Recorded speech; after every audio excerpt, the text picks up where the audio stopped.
Hello, everybody. I just wanted to make a short video on the IA draft article that I gave you guys as inspiration. I've been going through your drafts, or sorry, the IA International Trade article. I've been going through your drafts, and I think they're fine. We'll be meeting the next 2 days to discuss, but I want you to have a look at this so you can think about how you approach it yourself. So please watch this video. It shouldn't be too long. But you all know this article here. It's essentially an article about dumping and a tariff in response. So they come down here, US Trade Commission puts tariffs on thermal paper imports from Germany and China. And it's getting some good reviews. It's good for working families because basically they're saying that the reason these countries have a cost advantage is because of dumping. Essentially, they're cheating, and there's a good reason for protectionist policies. So this is what this article is about. And I'm going to point out, I've listed 5 good things I like about this article, and I'm going to take you through these and see can you replicate these 5 good approaches. The bonus one, I just like the way they cut off and they only say they're going to focus on a particular type of the article. Notice how they paste it in the picture of the article as well. It'd be good if you guys can do it that way. But first thing, if we just go down, I really like this opening paragraph. They explain dumping, so they give the terminology to say what dumping is. They don't go and start explaining what tariffs are and all that, but they use the explanation of what happens in the article to bring in some other terminology. So Chinese and German governments have subsidized their domestic industries, which is when governments offer advantages such as payments to firms to lower their cost of production, which enables them to export goods at the lower price. That's really good use there. So they didn't just start going with dumping is this, tariffs is this, subsidies are this, but they basically used the article to explain how we have this so-called illegal situation with the dumping. I like this diagram. It's a good diagram. Actually, it is technically wrong because this is world supply we're looking at here, but they're assuming that China has the entire world supply, and they don't distinguish. So you look at China, it could be China or Germany.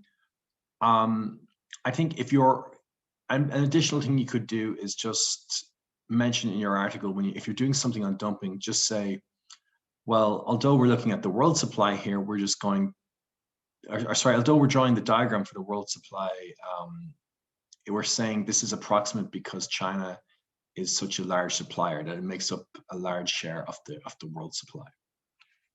But it's a good diagram, very, very straightforward. They're showing the supply curve shifts to the right or shifts down when it's because it's been subsidized, and then the supply for dumping is higher than the supply without the subsidies.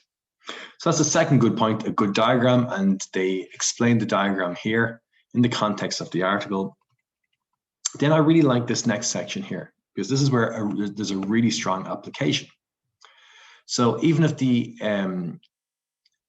if America's paper market contained no trade barriers, so basically they explain what's in the diagram in the context of what we're talking about in the article. So when they explain these numbers here, they link in things like this lost output will cause parts of the industry to be lost, workers will lose their jobs and so on.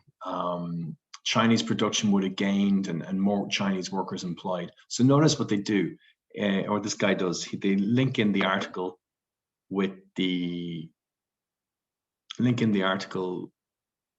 diagram. I think that's very good.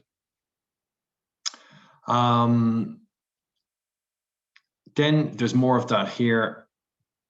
And then they give a reason, and then it's a very nice flow here, because then this article here, or this part here, talks about what can be done. So they lose their advantage over China and Germany if the other producers are subsidized. So the US,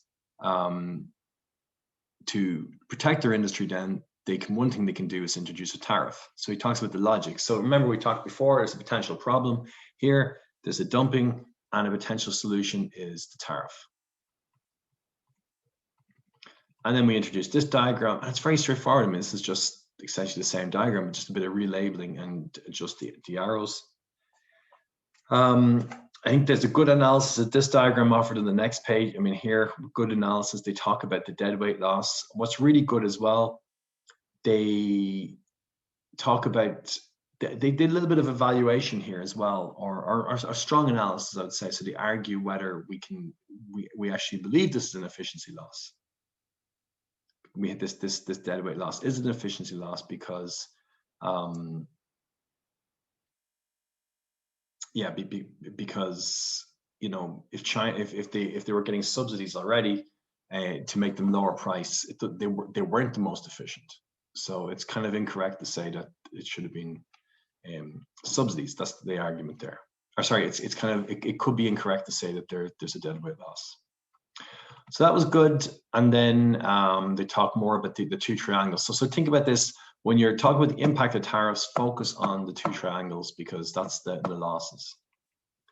And this last, so that's the fourth good thing. And then the fifth thing is the final paragraph here. It's an evaluation. What do I like about this? They talk about if the accusations are not true, US is only prolonging the decline of their own paper industry. It may help avoid structural unemployment, but in the long run, it will have significant implications. So maybe they're saying, is it really worth it, the US doing this? Maybe they're wrong about the dumping, and it's better off just to focus on other industries where they have an advantage. The impact of, by increasing the price of thermal paper, it's going to cause a problem in other industries in the US. And then they talk about how, you know, it's not really that important of an industry. And then they look at some other issues as well, or other responses that might be a bit better. Okay, I hope that helps. And then I'll be talking to you guys anyway in the next few days. Thank you.